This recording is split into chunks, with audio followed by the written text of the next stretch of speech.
Hey guys, Jengar here. Welcome to today's realistic review in which we are taking a look at the FJ-4B VMF 232, sitting at 9.0 battle rating. This plane has a novelty in game, which are the AGM-12B Bullpup rockets that you see, or missiles actually, guided missiles that you see on the wings here. We'll get into those of course, but let's go first into the plane a little bit.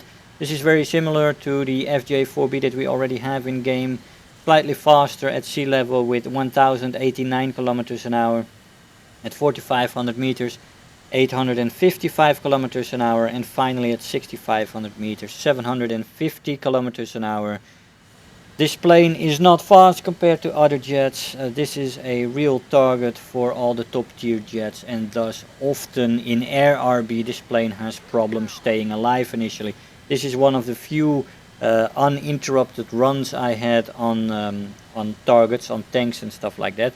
I used the rockets or the missiles as direct fire in here because I did not really get the time to actually practice. You only get 1 or 2 shots usually before you get destroyed by fighters that are all over the place. You immediately have air cover above you from the enemy team, and that's air cover for the enemy team and not for you basically. Most of the time I would already have had a plane on my ass. Top speed in a dive in this plane is 1107 kilometers an hour before it redlines and 1200 before it rips apart. The control stiffening at 850 starts slightly, but it never becomes really severe. At 1000 you can still roll and the elevator still functions. You can pull out. Stall speed at 145 kilometers an hour is quite nice. Excellent firepower with 4 20mm Browning Colt Mark 12 Mod 3 cannons with 144 rounds per gun. I used air targets and a 600 meter convergence. An excellent ammo load as well, quite nice. With short bursts you can last a long time. The acceleration in a straight line is good. In a dive very good. You have excellent energy retention in the horizontal and decent to good in the vertical. The climb rate is average though, and the turn time is also average, with the flaps not really making it much better, although it does help a little bit. The roll rate is very good, overheating is not an issue, and the durability is decent. It can definitely take a hit or two.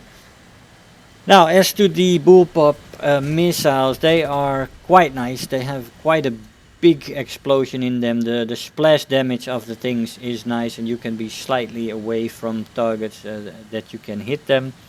You can not practice in air RB with the aim of the manual missile control. I tried, but you just don't have the time really. You have to go into test flights and make a mission, and that way try to practice with them, because in the game you often do not have enough time to actually practice with the aim. I saw a fly video in ground RB with tanks, and thus he flew against enemy ground targets with no air cover, and he was doing excellent with these rockets. But yeah, in that mode, with the time, no enemy planes on the field, you can definitely be devastating with these rockets. But here I didn't even get the time to practice my aim with these things.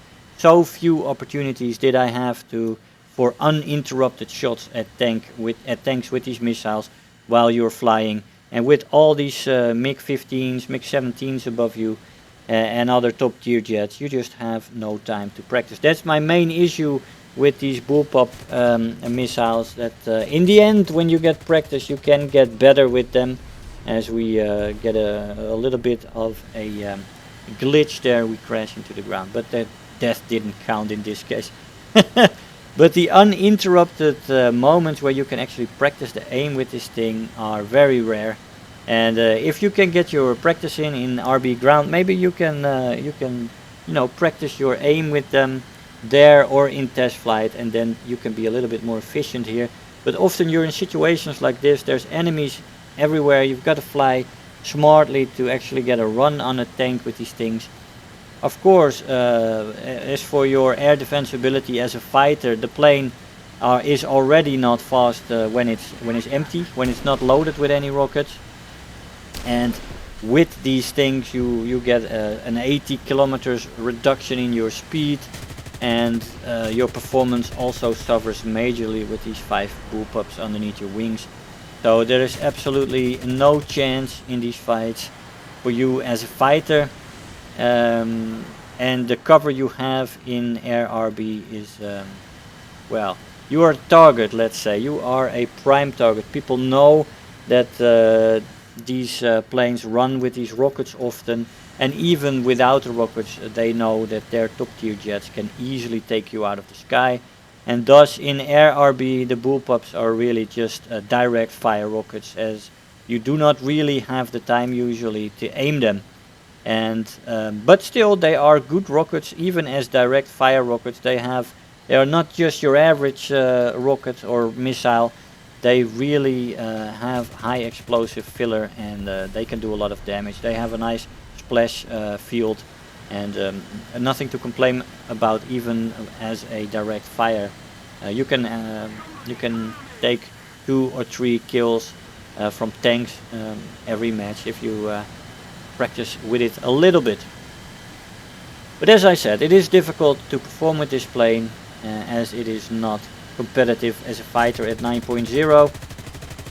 Even though sometimes you get you get your air kills, of course. People head on, or the plane can maneuver a little bit if you are clean. But you just got to be in the right situation at the right time. Then you can get your rewards.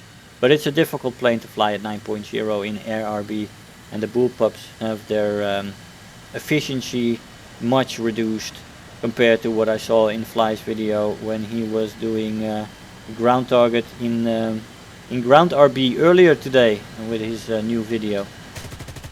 But yeah, and I don't even want to talk about the old way to guide these things in the missile view. That was taken away. Yeah. I never even got a chance to fly it that way, as I had a lot of work back then when that system was available. I just noticed that in Air RB this thing is, I don't want to call it crap. As I said, the rockets are quite good, but the plane still is underperforming compared to the competition. And you definitely have to prepare for a lot of blood, sweat and tears before you make this plane perform slightly acceptable, let's say. Here again we are surrounded by the enemy team. We already cannot accelerate with the situation we're in here, and with a slight damage it is completely uncontrollable. Let's take a look at the results of that first match, which was quite nice. Got 1 kill and 4 ground targets, 23,000 Silver Lions and 2300 research points. I'll see you in the conclusion. Hey guys, so here we are after the match. Now, looking at this plane in Air RB after looking at Fly's video in ground RB, there is a huge difference to how much time you have and how much shots you can practice per match. He already looked quite proficient with the manual targeting system. I am still crap with that, because in Air RB you can absolutely forget about it. You don't get a lot of chances, and if you do get a match, you haven't practiced enough in the previous matches to actually use it very well. You can of course circumvent that by practicing in a test flight with a mission. You can easily do that, and then you can become proficient with the guiding system, and you should be able to hit these rockets more reliably on target. But even as direct missiles, direct fire missiles, they can be quite lethal. They are just not OP in Air RB, far from it actually, because unlike Fly in that ground situation where he didn't have any enemy fighters, any air cover, and if you can then use this machine without any danger to yourself, then these rockets, I guess they can be OP in ground RB. But in Air RB this is absolutely not the case, and these things, you know, I've had a terrible time in this plane. I got close to a 1-to-1 kill-death ratio, and I got a few ground targets here and there, but it is a painful plane to fly, and difficult to get proficient with the manual guidance system in RB Air. Anyway guys, I hope you enjoyed the review. I want to thank you all for watching, and I'll see you guys next time. Bye bye. If you're new here, make sure to hit the subscribe button, become part of this community. If you are already a subscriber, don't forget to like the video, do leave me a comment, and if you really feel like helping out today, make sure to share the video with your friends and let them know about the channel.